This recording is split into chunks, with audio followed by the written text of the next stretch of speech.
Aujourd'hui, on devait regarder nos œuvres culturelles dont le manga, on ne serait pas surpris de voir que le thème des démons est très récurrent de nos jours. Et c'est bien normal que ce thème ne déroge pas à la règle dans les mangas. Aujourd'hui, dans cette vidéo, nous allons voir comment est venu ce phénomène des mangas avec pour thème les démons. Et comment fait-il pour avoir la cote aujourd'hui. Avant de commencer à rechercher et de comprendre cette telle ampleur, il est important de savoir vers quoi nous nous dirigeons. D'où vient alors le démon? Eh bien le démon est issu, sans surprise, de la culture grecque antique. Le mot daimon désigne un esprit malin, venant d'un monde surnaturel, avec une apparence étrange, voire presque humaine dans certains cas, mais en ayant une conscience bien humaine. Il sera à lui seul une divinité, car étant malin, le démon peut agir sur l'homme en bien ou en mal, atteignant alors le rôle des dieux. Si nous regardons l'étymologie de cette dernière, le préfixe dai serait issu des verbes daiomai, entre autres diviser, et daiestai, signifiant distribuer. Ajoutez avec le suffixe déverbal et adjectival mon, et vous obtenez la définition du démon. Entre autres, celui qui distribue ou retire le malheur des autres. De nos jours, les démons ne nous font plus vraiment peur. Car nous, occidentaux, sommes habitués à écouter ce genre d'histoire. Nous avons fait le tour de ces derniers et nous voulons en connaître bien d'autres pour retrouver des frissons. Et quoi de mieux que de retrouver ces frayeurs dans la culture asiatique, et cette fois-ci de la culture nippone. Une culture dont nous ne connaissons rien de ces histoires d'horreur, où le simple fait de prononcer horreur japonaise vous fait penser à chaque film culte provenant du pays du soleil levant. Vous les connaissiez sûrement sous le nom des yokai. Démocratisés par le jeu pour enfants Yokai Watch. Ils sont souvent représentés comme un esprit malfaisant ou malicieux, démontrant les tracas quotidiens ou inhabituels. Souvent, les yokai naissent d'un traumatisme lié à la vie de quelqu'un. Si une personne a peur de monter sur un arbre, il en créera un. Ce qui lie par contre les yokai des démons, c'est qu'ils ont une intelligence hors norme. Ils savent comment piéger les êtres humains. Cependant, son étymologie diffère de celui des démons. Le kanji wasawai signifie attirant, ensorcelant. Puis le kanji kai signifie de l'apparition, le mystère. Entre autres, le yokai serait quelque chose d'attirant et envoûtant qui apparaîtrait de façon mystérieuse. En regardant bon nombre de yokai célèbres et étranges, allant même jusqu'à se dire qu'est-ce que c'est que ce truc? Une question est venue à l'esprit. Pourquoi les gens aiment les yokai? Déjà, ça n'englobe pas tout le monde. Cependant, la popularité progresse de plus en plus. La raison est simple, l'être humain adore avoir peur. Les démons grecs faisaient peur à une époque, mais à force, nous étions habitués à leurs histoires. Nous savons comment les battre, comment les éviter. Il fallait découvrir de nouvelles atrocités, capables de nous redonner cette peur, et quoi de mieux que le folklore japonais. Ici, on a une peur de l'inconnu qui est présent, mais surtout, on a une grande curiosité à les connaître. C'est ces deux points qui montrent cette admiration pour les yokai. Désolé, mais on va aussi devoir parler des origines du manga. Vous inquiétez pas, ce sera rapide. L'origine des mangas viendrait des emaki, des dessins dans lesquels on déroulait le tableau pour suivre une histoire. Mais je vous mens en disant qu'il s'agit du premier manga. Non, le premier mangaka, c'est Rakuten Kitazawa, qui réalisera des comics dans le magazine anglais Box of Curious. Et on peut donc dire qu'il serait le tout premier mangaka au monde. Eh ben non, Rakuten Kitazawa a peut-être donné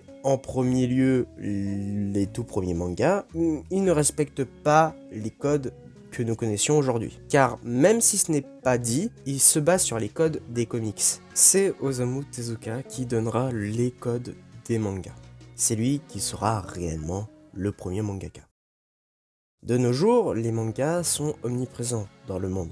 Ils font même objet de propagande et fait office d'armes culturelles dans le monde. Si le Japon aujourd'hui possède une place importante dans le monde, c'est bien grâce au manga.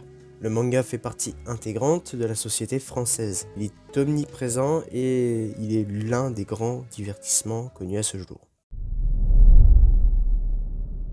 Le tout premier manga avec pour thème les démons était Sazan Aizu, écrit et dessiné par Yuzo Takada en décembre 1987. Il aura le droit à une adaptation en animé de 4 épisodes, puis plus rien. Mais pourquoi je vous dis ça? Eh bien, si je vous dis ça, c'est parce que ce n'était pas fameux au niveau des chiffres. Et ne me faites pas dire ce que je n'ai pas dit, en France, il a réussi à trouver son public, mais ça reste faible comparé aux monstres du shonen présents dans le milieu. Et de ce qu'on voit, le démon ne peut pas vraiment avoir sa place dans le monde du shonen, et sera donc attribué dans le monde de l'horreur. Pas besoin de vous décrire ce mangaka considéré comme le maître de l'horreur. Ce gars peut littéralement transformer ton quotidien en véritable cauchemar.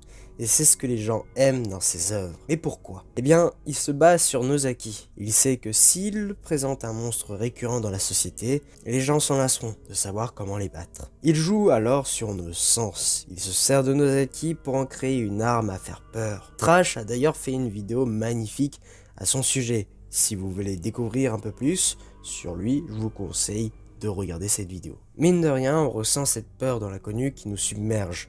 Nous sommes littéralement pris par les sentiments. Si vous voulez découvrir ses œuvres, je vous conseille de lire Spirale ou bien Voleur de visage, qui font froid dans le dos, même dans la nuit. Malheureusement, c'est tout ce que je peux trouver dans l'horreur quand on parle de démons. Le folklore japonais ne dépasse presque jamais le pays du soleil levant, par peur de ne pas trouver un grand public. En général, on les retrouvera souvent dans des adaptations en jeux vidéo, en animé ou encore en film. Seulement, ce genre d'adaptation ne respecte pas l'œuvre originale et le rend tout public. Peut-être que je me trompe, mais en tout cas, pour l'instant, je ne retrouve pas ça en France. Bon, je sais que vous êtes impatient par la suite, car maintenant c'est au tour des shonen, qui a prouvé qu'encore une fois, les yokai et les démons peuvent être cool à lire. Dans ce qui est du succès, on peut parler de Bleach, Naruto et Demon Slayer qui ont rendu les démons plus cool, voire même leur a imposé leur code sur l'écriture des personnages démonifiés et leur charisme. Cela dit, au moment des sorties de Naruto et Bleach,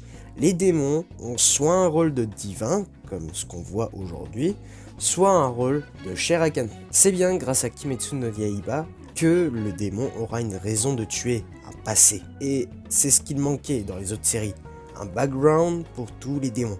Grâce à ça, l'auteur génère en nous de l'empathie pour chaque ennemi. Cela anime aussi bien de l'empathie que la curiosité. Pourquoi ressentait-il tout cela? Pourquoi lui et pas un autre? C'est quelque chose que j'arrive pas à retrouver dans les plus anciennes séries. Même Yokai Watch possède aussi un lot de yokai avec un background. On ne remerciera jamais assez Demon Slayer pour avoir permis aux démons de dépasser un nouveau cap dans le monde du manga. De nos jours, les démons ont une place dans tous les domaines. Je mens peut-être en disant que Demon Slayer a su démocratiser tous les genres. Oui et non, car en réalité, il a su importer tous les genres dans les autres pays, mais pas au Japon. Ainsi, le démon possède des places dans l'humour avec Iruma avec l'école des démons, Classroom for Heroes, du bon gros shonen avec Seraph of the End, Twin Star Exorcist ou bien Kemono no Incident, du ecchi avec High School DxD, Trinity 7 ou bien du shoujo, mais là-dessus je m'y connais pas trop. Avec tout ça, attendez-vous à ce qui risque d'arriver, à savoir une lassitude de ce genre. Mais grâce à ça, le genre pourra rebriller de mille feux un jour. Aujourd'hui encore, il en ressort pas mal. Je vous conseille de garder un œil sur Demon Slave, écrit par Takahiro, auteur du célèbre Akame ga Kill. Ce manga propose un style particulier, l'exploitation de monstres ou de démons. C'est un thème plus qu'intéressant, surtout aidé par les dessins qui font plaisir à voir. Au final, qu'est-ce que je pense de ce genre? En toute honnêteté, j'adore ce style. Faut savoir que je lis de tout. J'aime comment les histoires sont amenées, mais surtout comment tout ça est pris en charge. Peut-être que je m'en lasserai un jour, mais pour l'instant, ce n'est pas trop le cas. Merci d'avoir regardé cette grosse vidéo. Désolé de prendre autant de temps à les sortir, mais je préfère ce format-là pour pouvoir améliorer mon contenu. Ce n'est pas encore parfait, je sais bien, mais je suis quand même fier de ce que je viens de proposer. Si le contenu te plaît, n'hésite pas à t'abonner à la chaîne et à liker la vidéo. Si tu souhaites voir un sujet que tu aimerais que j'aborde, dis-moi tout ça dans les commentaires. En tout cas, merci d'avoir regardé, c'était Nelive, ciao.